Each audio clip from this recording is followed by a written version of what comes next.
కవిత మాట్లాడారు. మంత్రి శ్రీధర్ బాబు మూసి సుందరీకరణ కోసం డిపిఆర్ అప్పులు చేస్తున్నామని అన్నారు. మరి డిపిఆర్ చేయకుండా వరల్డ్ బ్యాంక్ 4100 కోట్ల రూపాయలు అప్పు కావాలని ఎలా అడిగారన్నారు.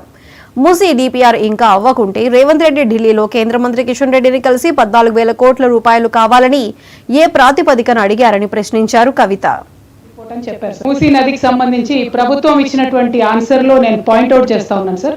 ఫస్ట్ పాయింట్ లో చాలా క్లారిటీగా the estimated cost to be incurred for the project will be ascertained upon the finalization of the detailed project report అని చెప్పారు సార్ వారు.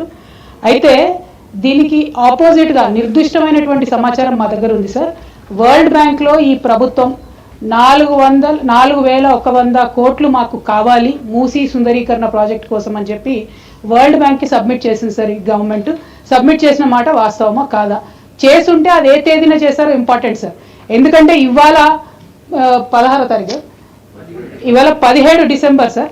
17 డిసెంబర్లో హౌస్లో మనకి ఇచ్చిన సమాధానం డిపిఆర్ ప్రిపేర్ కాలేదని సార్. మరి వీళ్ళు వరల్డ్ బ్యాంక్లో డిపిఆర్ ప్రిపేర్ కాకుండా 4,100 కోట్ల లోన్ కావాలని ఎప్పుడు అడిగారు?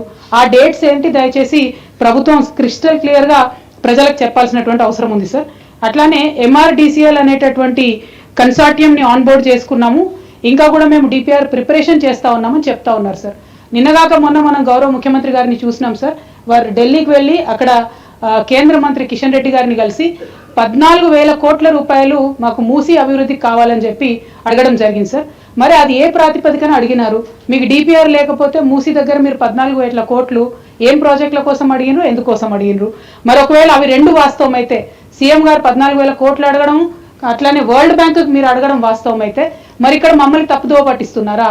సభ సాక్షిగా మీరు తప్పుడు సమాచారం ప్రజలకు సభ్యులకు ఇస్తున్నారా?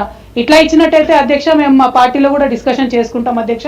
ప్రివిలేజ్ మోషన్ కూడా అవసరమైతే ఆలోచన చేసి మూవ్ చేస్తాం అధ్యక్ష. కడప జిల్లా పులివెందుల పోలీస్ స్టేషన్